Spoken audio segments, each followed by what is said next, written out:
తాకట్లో ఉన్న మీ బంగారాన్ని విడిపించి ఆ రోజు ఆన్లైన్ రేటుకి కొంటాం. Sharma gold company.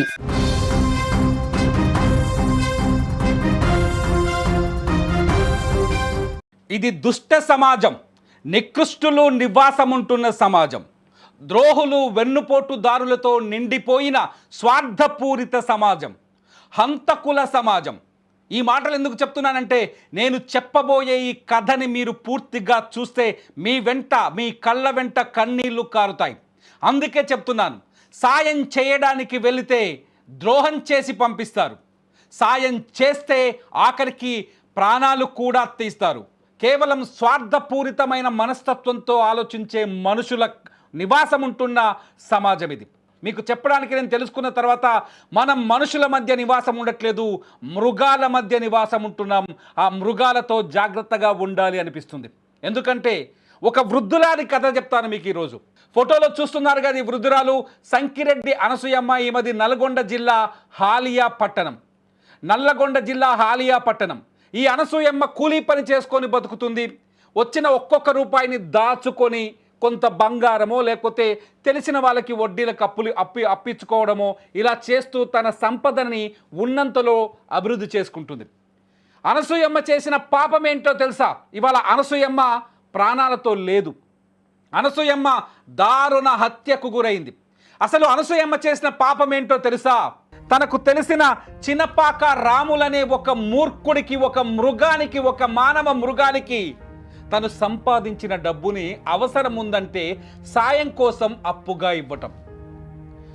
Yes, Anasuyamma ఏం చేసిందంటే, హాలియా పట్టణంలో దేవరకొండ వెళ్ళే దారిలో ధనలక్ష్మి ఫాస్ట్ ఫుడ్ సెంటర్ అని ఓ ఫాస్ట్ ఫుడ్ సెంటర్ పెట్టుకున్న చినపాక రాములు అనే ఒక రాక్షసుడికి, వాడు రాక్షసుడు అనే విషయం ఇప్పుడే బయటపడింది. మీరు చూస్తున్నారు చూడండి, నూడిల్స్ అని కనిపిస్తుంది, ధనలక్ష్మి నూడిల్స్ అని. ఈ షాప్ అయినా నడిపిస్తున్నాడు వాడు. ఆ చిన్నపాక రాములు అనే వ్యక్తికి, నేను వ్యాపారం చేసుకుంటా అమ్మా, నువ్వు డబ్బిస్తే నేను వ్యాపారం చేసుకొని వ్యాపారం ద్వారా వచ్చిన లాభాలతో నీ డబ్బు నీకు తిరిగి చెల్లిస్తా అని మాటిస్తే, నమ్మకమైన మనిషి, సొంత ఊరి వాడు, తెలిసిన వాడు, డబ్బులిస్తే తిరిగిస్తాడనే నమ్మకంతో అనసూయమ్మ వాడికి కొంత డబ్బు అప్పుగా ఇచ్చింది. నా భాషలో వాడు అనే పదం వస్తున్నందుకు క్షమించండి, ఎందుకంటే నాకు అంత బాధగా ఉంది. అనసూయమ్మ హత్యను చూసిన తర్వాత, ఆమె శవాన్ని చూసిన తర్వాత, ఆమె కుటుంబ సభ్యులు ఏడుస్తున్న దృశ్యాలను చూసిన తర్వాత నా కళ్ళ వెంట నీళ్ళు వస్తున్నాయి. ఎంతోమంది వృద్ధులు ఉన్నారు.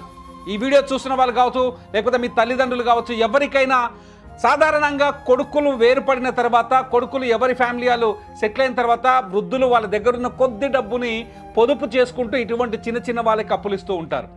సేమ్ అనసూయమ్మ కూడా అలాగే, ఈ సంకిరెడ్డి అనసూయమ్మ కూడా అలాగే ఈ చినపాక రాములు అనేవాడికి ధనలక్ష్మి ఫాస్ట్ ఫుడ్ సెంటర్ నడుపుతాను అంటే అప్పుగా కొంత డబ్బిచ్చింది. అనసూయమ్మ అప్పు చెల్లించడం మానేశాడు. అనసూయమ్మ దగ్గర డబ్బు తీసుకున్న తర్వాత తిరిగి చెల్లించడం మానేశాడు. జనవరి 24వ తేదీన అనసూయమ్మ వాడి షాప్కి నడుచుకుంటూ వెళ్ళింది. సీసీ కెమెరాలో ఆ ఫుటేజ్ చూడండి. నడుచుకుంటూ వాడి చినపాక రాములు నడిపిస్తున్న ధనలక్ష్మి ఫాస్ట్ ఫుడ్ సెంటర్కి వెళ్ళి అప్పులు తిరిగి అడిగే ప్రయత్నం చేసింది. చూడండి, ఈ సీసీ కెమెరాలో కనిపిస్తుంది ఫాస్ట్ ఫుడ్ సెంటర్లోకి అనసూయమ్మ వెళుతున్న దృశ్యం. 24వ తేదీన వెళ్ళిన అనసూయమ్మ, ఈ ధనలక్ష్మి ఫాస్ట్ ఫుడ్ సెంటర్ దగ్గరికి వెళ్ళిన అనసూయమ్మ తిరిగి కనిపించలేదు. అనసూయమ్మ పిల్లలంతా అక్కడ హ్యాపీగా ఉన్నారు, బంధువులు ఉన్నారు, ఒక్కతే జీవిస్తుంది, ఎవరు పట్టించుకోరు అనుకున్నాడు.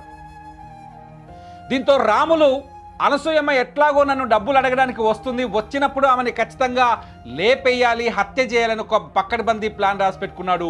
ఈ ప్లాన్కి తన భార్య ధనలక్ష్మి, తన పెంపుడు కొడుకు గౌరీ సహాయం తీసుకున్నాడు. ధనలక్ష్మి, గౌరీ, రాములు ముగ్గురు కలిసి ఇంట్లోకి వచ్చిన అనసూయమ్మని, కూరగాయలు తరిగే కత్తిపీట, ఆ కత్తిపీట తీసుకొని అనసూయమ్మ తలపైన కొట్టి ఆమె కింద పడిపోగానే ఆమె కత్తిపీటతో ఆమె గొంతు కోసి అత్యంత దారుణంగా హత్య చేశారు. ఆ తర్వాత ఆమె ఒంటి మీద కొన్ని తులాల బంగారం ఉంది. ఈ హత్య వెనుక పెరుగుతున్న బంగారం ధర కూడా ఒక కారణమని తెలుస్తోంది. 2 లక్షల వరకు, ఇప్పుడు 1,60,000 ఉంది బంగారం ధర తులం. ఈ బంగారం ధర 2 లక్షలు దాటుతుంది, 4 లక్షలకు వెళ్ళే అవకాశాలు ఉన్నట్టుగా మార్కెట్ నిపుణులు అంచనా వేస్తున్నారు. ఈ నేపథ్యంలో పెరుగుతున్న బంగారం ధర కూడా ఒక కారణమని తెలుస్తోంది. అనసూయమ్మని హత్య చేస్తే అప్పు మాఫీ అయిపోతుంది, అడిగేవాడు ఉండడు. అట్లాగే ఆమె మెడపైన ఉన్న కొన్ని తులాల బంగారాన్ని అమ్ముకుంటే లక్షల్లో డబ్బులు వస్తాయని ఆశపడ్డాడు ఈ చినపాక రాములు. ఆ డబ్బుతోటి హ్యాపీగా జీవించవచ్చు అనుకున్నాడు. అందుకనే అనసూయమని చంపితే ఎవరు అడిగేవాళ్ళు కూడా పెద్దగా లేరనుకున్నాడు. కానీ ఆమెకు బంధువులు ఉన్న విషయాన్ని మర్చిపోయాడు. ఎప్పుడైతే అనసూయమ్మ మిస్ అయిందో కుటుంబ సభ్యులు హాలియా పోలీసులకి ఫిర్యాదు చేశారు. హాలియా పోలీసులు అనసూయమ్మ ఎక్కడికి వెళ్ళిందా అంటూ సీసీ కెమెరాలని పేజ్ చేసుకొని ఆమె సీసీ కెమెరా ఫుటేజ్ తీశారు. ఫుటేజ్ తీస్తూ ఫాలో చేస్తే ఒక కెమెరా నుంచి ఇంకో కెమెరాకి ఫాలో చేస్తే మీరు మొదటి కెమెరా వీడియో చూస్తున్నారు. తర్వాత సెకండ్ కెమెరా రెండో కెమెరాలో ఆమె ఫాస్ట్ ఫుడ్ సెంటర్లోకి వెళ్తున్న వీడియో దొరికింది. ఒక్కసారి ఫాస్ట్ ఫుడ్ సెంటర్లోకి వెళ్ళిపోయిన తర్వాత జనవరి 24వ తేదీన మళ్ళీ అనసూయమ్మ తిరిగి బయటకు రాలేదు. అసలు ఏమైందని పోలీసులు ఫాస్ట్ ఫుడ్ సెంటర్ ఓనర్ అయిన ఈ చినపాక ఎవరైతే హంతకుడు ఉన్నాడు కదా, అప్పటికి పోలీసులకు తెలియదు. చినపాక రాములను పట్టుకొని నిలదీస్తే రాములు అతని భార్య ధనలక్ష్మి అతని పెంపుడు కొడుకు గౌరీని పట్టుకొని 4 తగిలిచ్చి నిలదీస్తే అసలు విషయం వెనక్కొచ్చింది. ఇప్పుడే అత్యంత దారుణమైన నిజాన్ని మీకు చెప్పబోతున్నాను. ఏంటి అంటే అనసూయమ్మని 24వ తేదీన కత్తిపీటతో గొంతు కోసి చంపేసి కూరగాయలు కోసినట్టు కోసేసాడు ఆమె మెడని. చంపేసి డెడ్ బాడీని తీసుకెళ్ళి ఇదే ఫాస్ట్ ఫుడ్ సెంటర్ వెనకాల ఉన్న ఒక స్థలంలో గోతి తీసి పాతి పెట్టారు. మీరు వీడియోలో చూస్తున్నారు చూడండి, వృద్ధురాల్ని పాతి పెట్టిన ప్రదేశం ఇదే. ఇక్కడే అనసూయమ్మ డెడ్ బాడీని పొక్క తీసి పాతి పెట్టాడు, గోతి తీసి పాతి పెట్టాడు. పాతి పెట్టి డెడ్ బాడీ పైన రాళ్ళు రప్పలు కప్పేసి ఎవడు గుర్తించడు అనుకున్నాడు. గుర్తుపెట్టుకోండి ఏం చేశాడు. ధనలక్ష్మి ఫాస్ట్ ఫుడ్ సెంటర్లో నూడిల్స్ తిన్నవాళ్ళు, నేను అడుగుతున్నాను, ధనలక్ష్మి ఫాస్ట్ ఫుడ్ సెంటర్లో ఫ్రైడ్ రైస్ తిన్నవాళ్ళు లేకపోతే ఫాస్ట్ ఫుడ్ తిన్న వాళ్ళందరూ ఒక్కసారి ఆలోచించండి, వీళ్ళెంత దుర్మార్గుడు. వ్యాపారం చేసుకుంటానని అప్పడిగితే అప్పిచ్చిన పాపానికి అప్పిచ్చిన వృద్ధురాలిని అత్యంత దారుణంగా ఇంటికి వచ్చిన తర్వాత కత్తిపీటతో ఆమె గొంతు కోసి చంపేసి డెడ్ బాడీని మీరు నూడిల్స్ తిన్న షాపు వెనకాలనే ఖాళీ స్థలంలో గోతి తీసి పాతి పెట్టాడు. సైలెంట్గా ఉన్నాడు. అనసూయమ్మ మిస్ అయిందని తెలిసిన తర్వాత అనసూయమ్మ ఎక్కడికి వెళ్ళింది అడిగినా చెప్పలేదు. వాళ్ళ బంధువులకు కొంతమంది తెలుసు వీడికి అప్పించిందని, వాళ్ళు వచ్చి అడిగారు, వాళ్ళకి చెప్పలేదు. అనసూయమ్మ గురించి అసలు నాకు తెలియదని చెప్పుకుంటూ వచ్చాడు. అసలు వాడు కూడా సింపతిని బయటికి వెళ్ళగక్కాడు. అయ్యో అనసూయమ్మ ఏమైపోయింది అని చెప్పేసి. చివరికి సీసీ కెమెరా ఈ చినపాక రాములు గుట్టును బయట పెట్టింది. పోలీసులు వెళ్ళి 4 తగిలిస్తే చినపాక రాములు హత్య చేసిన విషయాన్ని ఒప్పుకున్నాడు.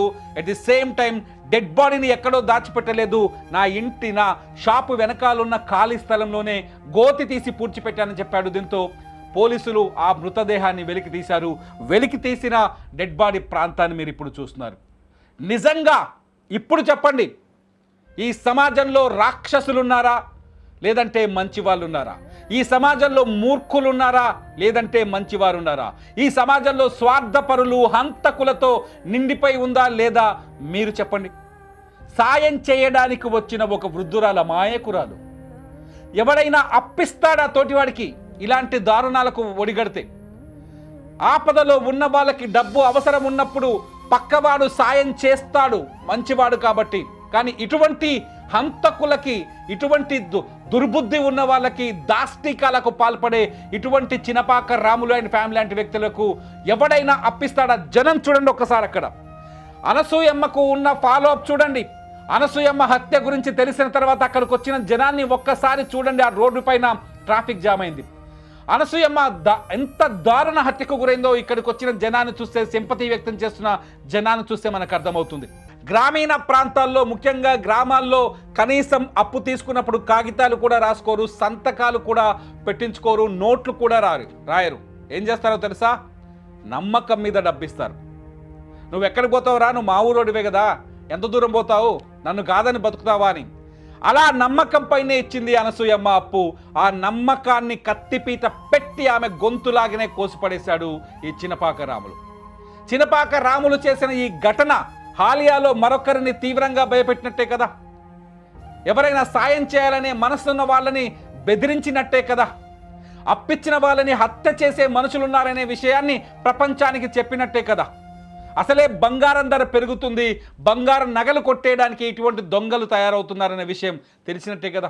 అనసూయమ్మ హత్యోదంతం తెలిసిన తర్వాత నిజంగా ఆ వార్త చెప్పడానికి నాకు కన్నీళ్ళు వచ్చాయి. ఒక్కసారి చూడండి పోలీసులు ఏం మాట్లాడుతారో.